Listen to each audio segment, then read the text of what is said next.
오늘 손현보 목사가 집행유예로 풀려났습니다. 오늘 이야기의 핵심은 두 가지입니다. 하나는 목사의 탈을 쓴 정치선동이고 다른 하나는 정의를 외면한 솜방망이 판결입니다. 손현보 목사는 교회 강단에서 특정 대통령 후보인 이재명 후보를 비방했고 이재명이 죽어야 나라가 산다는 식의 극단적이고 왜곡된 주장을 반복했습니다. 이건 설교가 아닙니다. 신앙의 언어와 예배의 형식을 빌린 정치선동이자 신천지나 통일교처럼 종교가 정치에 개입하는 것입니다. 목사는 목회자로서 설교와 전도, 선교를 통해 사람을 살리는 말을 해야 합니다. 예수님께서는 원수도 사랑하라고 하셨는데 목사가 원한도 없는 특정인에 대한 증오를 품고 순수한 신앙을 가진 신도들에게 특정 정치적 선택을 강요하는 순간 그는 목회자가 아니라 정치 활동가입니다. 법원은 손현보 목사의 공직선거법, 지방교육자치법 위반을 모두 유죄로 인정했습니다. 그런데 결과는 징역 6개월, 집행유예 1년, 구속 상태에서 재판을 받았지만 결국은 풀려났습니다. 이게 과연 그의 영향력에 걸맞은 처벌입니까? 수천 명의 신도, 수십만 조회수를 가진 유튜브, 그 영향력을 재판부도 인정해놓고 처벌은 집행유예였습니다. 또 목사라서 봐준 겁니까? 보수 진영 인사라서 관대한 겁니까?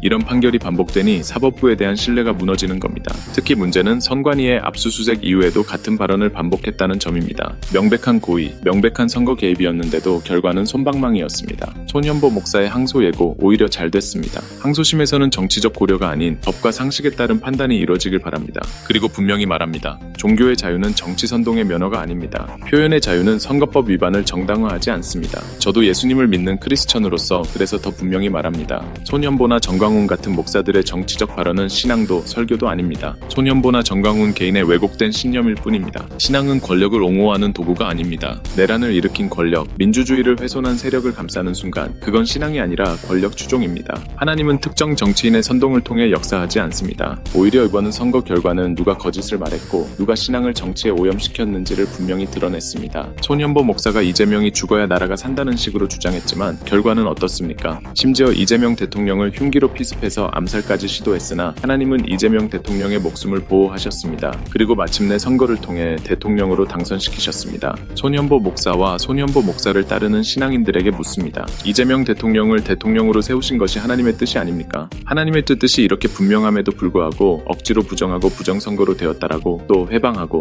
내란 수고의 윤호개인을 외치며 온갖 부정과 탈법을 일삼은 윤석열, 김건희를 옹호한다면 하나님을 거역하는 죄를 짓는 것입니다. 하나님의 뜻은 이재명 대통령이 대한민국의 대통령이 되어 대한민국이 정상화되게 만들기를 원하신 것입니다. 그래서 지금 이재명 대통령이 된 이후 나라가 정상화되어가고 주가가 사상 최초 5천을 넘는 기적이 계속되는 것 아닙니까? 목사는 정치하지 말라는 게 아닙니다. 정치하려면 강단에서 내려오라는 겁니다. 진짜 목사라면 목회자답게 목회하고 정치인은 정치에 책임을 지라는 겁니다. 이게 상식이고 이게 민주주의고 이게 하나님이 원하시는 뜻입니다. 손현보 목사 개인의 왜곡된 신념을 설교라는 형식을 빌려 신도들에게 강요하는 것은 교회에서 정치질을 하는 불법입니다. 크리스천들은 진짜 목자와 사꾼 목자를 분별할 줄 알아야 합니다. 손현보 목사는 삐뚤어진 세계관으로 더 이상 정치질을 하지 말고 순수하게 하나님의 말씀과 복음만 전하는 목회 활동에 전념하기 바랍니다.